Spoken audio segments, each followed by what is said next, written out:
Hari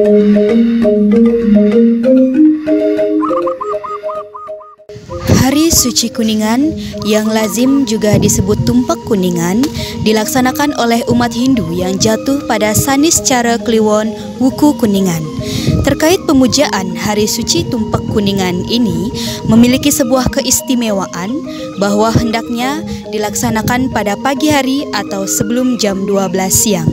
Namun fenomena di masyarakat jika melaksanakan pemujaan Tumpak Kuningan lewat jam 12 siang, pemujaan dipersembahkan kepada Dewa Berung.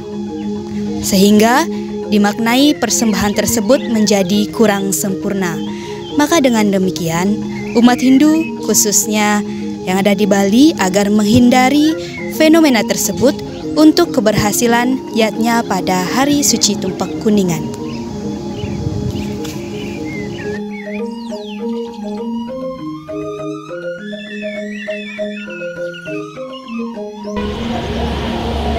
Om Swastiastu. Om Swastiastu. Sahabat Dharma dimanapun kalian berada, semoga semua dalam keadaan baik dan sejahtera. Pada kesempatan yang baik ini, kami penyuluh agama Hindu Kementerian Agama Kota Denpasar kembali mengisi ruang publik untuk memuaskan dahaga saudara akan serat-serat Dharma. Kami akan mengadakan sebuah diskusi yang tentunya dapat menginspiratif saudara sekalian di rumah. Pada pagi yang cerah ini, saya tidak sendiri, tentunya saya ditemani oleh rekan-rekan saya yang tentunya merupakan penyuluh juga. Di sebelah kiri saya ada Mardiasni, Bli Eka, dan juga Ari Sujaya yang akan menemani saudara dalam diskusi yang sangat inspiratif ini. Baik, sahabat Dharma, kita akan mengambil sebuah topik yaitu hindari fenomena Dewa Berung pada Hari Suci Tumpak Kuningan. Tentunya bagi Mardiasni, mari kita kupas fenomena seperti ini melalui segi takwa. Bagaimana kiranya menanggapi hal ini? Terima kasih Gus Egi atas pertanyaannya. Umat sedharma yang berbahagia, semoga selalu dalam keadaan sehat dan tentunya semoga selalu dalam lindungan Ida Sang Hyang Widi. Baik, pada hari ini kami dari penyuluh agama Hindu Kementerian Agama Kota Denpasar akan mendiskusikan terkait dengan Hari Suci Tumpak Kuningan atau yang lazim disebut Hari Raya Kuningan. Ya. Terkait dengan pertanyaan dari Gus Egi mengenai topik pada hari ini memang sangat luar biasa sekali ya, fenomena pemujaan Dewa Berung. Dewa Berung pada Hari Tumpak Kuningan atau Hari Raya Kuningan. Hari Raya Kuningan. Nah, tentunya Hari Raya Kuningan atau yang lazim disebut Hari Suci Tumpak Kuningan yang biasa kita laksanakan berdasarkan perhitungan warga jatuh pada Sanis Cara Kliwon Wuku Kuningan, yang dimana umat Hindu tentunya sudah biasa melaksanakan pelaksanaan ritual keagamaan pemujaan Tumpak Kuningan pada hari tersebut. Nah, mengenai fenomena terkait Dewa Berung, pemujaan Dewa Berung pada hari Tumpak Kuningan, yang dimana pada Tumpak Kuningan tersebut hendaknya melaksanakan pemujaan sebelum jam 12 siang. Jadi tidak diperkenankan melaksanakan pemujaan setelah jam 12 siang. Jadi, atau kenapa bisa harus pagi ya, sebelum jam 12? Kenapa tidak malam? Kan tidak begitu, malam ya, pas tajak surya ya. Kan apalagi setelah jam 12 siang. Nah, ini yang dinyatakan tadi saran Gus Egi mengenai pemujaan Dewa Berung. Jadi ketika lewat jam 12 siang, persembahan yang dihaturkan diyakini dipersembahkan kepada Dewa Berung. Jika dicermati Dewa Berung, Berung artinya kan luka, cacat kan seperti itu. Nah, jadi ketika melaksanakan pemujaan pada hari Tumpak Kuningan setelah jam 12 siang atau pas jam 12 siang itu artinya sudah melewati tajak surya kan, artinya mengaturkan kepada dewa yang luka, artinya cacat seperti itu, tidak sempurna. Jadi sesungguhnya kami di agama Hindu, konsep teologi Hindu, Tuhan dalam agama Hindu, dewa itu kan wujudnya pasti sempurna ya, maha suci, suci, maha segalanya. Terus pada hari suci Tumpak Kuningan orang melakukan yatnya lewat dari jam 12, Dewa Berung. Dewa Berung. Siapa sih dewa yang mana yang dikatakan? Jadi artinya ya Dewa Yuluka. Jadi secara tidak langsung gue mempersembahkan kepada dewa, artinya tidak sempurna. Jadi bisa jadi bukan dewa, artinya mempersembahkan kepada Buddha. Jadinya artinya persembahan kita juga tidak sempurna, artinya persembahan menjadi sia-sia seperti itu. Nah, terkait dengan hal itu, jadi perlu kiranya memahami terlebih dahulu esensi dari hari suci Kuningan. Umat Dharma juga sudah mengetahui. Jadi esensi dari hari suci Tumpak Kuningan ini yang dimana kita sebagai momentum hari raya Tumpak Kuningan ini diajarkan untuk mulai sarira, introspeksi diri, karena kuningan yang mengandung arti kata hening, kan? Kuningan atau yang artinya memberitahu. Siapa yang diberitahu bahwa tiada lain adalah diri kita sendiri, sang diri kita sendiri. Artinya mengingatkan kembali sang diri kita sendiri untuk introspeksi diri, menegakkan dharma melawan adharma, sifat-sifat dharma melawan adharma yang selalu melekat yang ada dalam diri kita sendiri. Jadi sifat-sifat adharma itu seperti sifat-sifat yang bisa berpengaruh buruk terhadap diri kita supaya dikendalikan sehingga bisa menumbuhkan sifat-sifat kepratnyaan, dharma, berarti kita harus introspeksi diri pada hari suci Kuningan, makanya dicari pagi seperti itu ya? Ya, jadi terkait dengan waktu, nah ini yang spesial pada hari Tumpak Kuningan mengenai waktu pemujaannya ada disebutkan di dalam lontar. Oh ya, lontar apa itu? Salah satu pustaka suci lontar yaitu teks lontar Sundarigama. Oh, lontar Sundarigama. Ya, yang menyebutkan mengenai yang tadi Gus pertanyakan. Bagaimana kiranya waktu yang tepat ya, waktu yang tepat untuk melaksanakan pemujaan pada Tumpak Kuningan. Yaitu disebutkan dalam lontar sanis cara Kliwon Kuningan tumurun muah wateking dewata kabeh muah sang dewa Pitara nyuci laksana nahar amudya Banten widi wedananya segelan selandi ebo saharaka dena jangkep pasucian canang wangi-wangi saruntutannya angantungannya sarwa amyang miwah gegantungan cendiga ring terang tepan miwah sarwa wewalungan ayo amujo bebantengan langkahan tajek sang yang aditya esok juga kewenangannya apan yang kuni rajek sang yang surya dewata mo insulakan yang terjemahannya jadi disebutkan di dalam lontar bahwa hari suci Tumpak Kuningan jatuh pada sanis cara Kliwon Kuningan. Pada hari tersebut disebutkanlah bahwa para dewata semuanya turun, disertai juga dengan para pitara turun ke dunia dengan maksud untuk memberkahi kesucian, memberkahi kecermelangan, kemuliaan kepada umat, kepada penciptanya seluruh alam semesta ini. Kemudian menikmati suguhan atau perkara-perkara yang dipersembahkan. Apa saja perkara yang dipersembahkan? Tadi sudah disebutkan di dalam lontar, ada tebok, ada tamyang, ada selanggi, ada sampian gantung-gantungan yang digantung-gantungkan di setiap bangunan. Nah, persembahan itu ditegaskan kembali di dalam lontar Sundarigama bahwa tidak diperkenankan mempersembahkan atau mengaturkan banten-banten itu lewat dari jam 12 siang atau bisa dikatakan matahari sedang menuju ke arah barat. Nah, jadi sebelum dari jam 12 siang supaya banten-banten tersebut harus sudah dihaturkan. Jadi sebab karena jam 12 siang para dewata sudah kembali jadi ke surga. Pada lewat dari jam 12 siang atau Dajjal Surya itu para dewa dan pitara telah kembali ke surga. Jadi kita harus mengaturkan yatnya pada pagi hari agar persembahan itu dapat dinikmati oleh dewa dan pitara kan begitu ya. Berarti di pagi hari juga kan tingkat kadar oksigennya itu sedang tinggi ya, sehingga membuat perasaan kita menjadi hening, pikiran kita, hati nurani kita menjadi hening ya, seperti itu. Jadi iya, kondisinya juga makin fit sehingga kita menjadi tenang untuk melakukan introspeksi diri, melakukan peningkatan spiritual. Jadi melaksanakan pemujaan itu menjadi hening, gitu, karena pada saat pagi hari seperti yang dikatakan oleh Gus Egi kan mempengaruhi kondisi itu masih fresh.